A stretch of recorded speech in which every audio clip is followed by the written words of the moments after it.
Orang yang paling sering benar adalah orang yang sering berubah pikiran. Layanan konsumen terbaik adalah jika mereka tidak perlu menghubungi kamu, tidak perlu berbicara denganmu, karena semuanya sudah bekerja dengan baik. Tetaplah menjaga saingan kita sibuk dengan kita, sementara kita sibuk dengan melayani pelanggan. Saya lebih senang mewawancarai 50 orang dan tidak mempekerjakan siapapun daripada mempekerjakan orang yang salah. Pertanyaan umum yang ditanyakan dalam bisnis adalah mengapa? Itu pertanyaan yang bagus, tetapi pertanyaan yang sama validnya adalah mengapa tidak?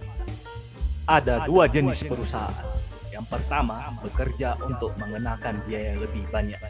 Dan yang kedua, bekerja dengan biaya lebih sedikit. Kami akan menjadi yang kedua. Setiap orang yang bermaksud baik dan penuh pertimbangan yang kami tanyai menyuruh kami untuk tidak melakukannya. Kami mendapatkan nasihat yang baik, tapi kami mengabaikannya. Itu kesalahan kami.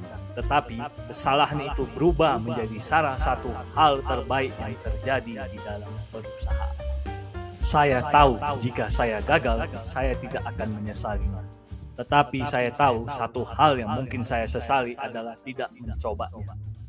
Pandanglah pelanggan kita sebagai tamu yang diundang ke sebuah pesta.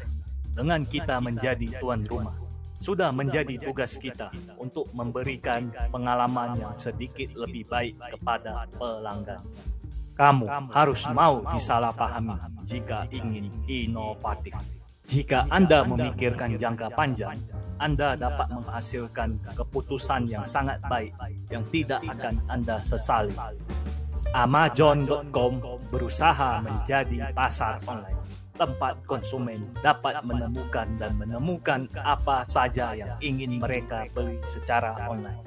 Satu-satunya cara untuk keluar dari kotak yang sempit adalah menciptakan jalan keluar sendiri.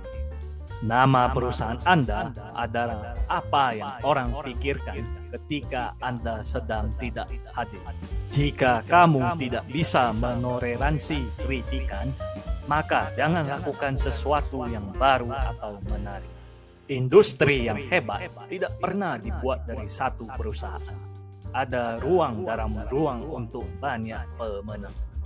Merek bagi sebuah perusahaan ibarat reputasi bagi seseorang. Kamu meraih reputasi dengan mencoba melakukan hal-hal yang sulit dengan baik. Sebuah perusahaan seharusnya tidak terobsesi untuk menjadi bersinar, karena bersinar tidak akan selamanya.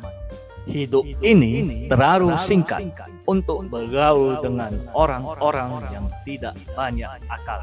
Salah satu kesalahan besar yang dilakukan orang adalah mereka mencoba memaksakan minat pada diri mereka sendiri. Anda tidak memilih gairah Anda. Gairah Andalah yang memilih Anda.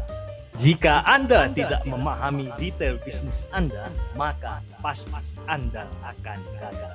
Pengusaha perlu bersikap realistis. Jadi, ketika Anda menulis rencana bisnis Anda, jika sejak awal Anda percaya bahwa ada kemungkinan 70% rencana Anda gagal, hal itu akan meringankan beban Anda. Jika kamu membangun pengalaman yang bagus, konsumen akan berkata satu sama lain tentang itu. Pembicaraan dari mulut ke mulut sangatlah kuat. Menurut pandangan saya, bahwa setiap perusahaan membutuhkan pandangan jangka panjang. Anda harus menggunakan akal sehat Anda.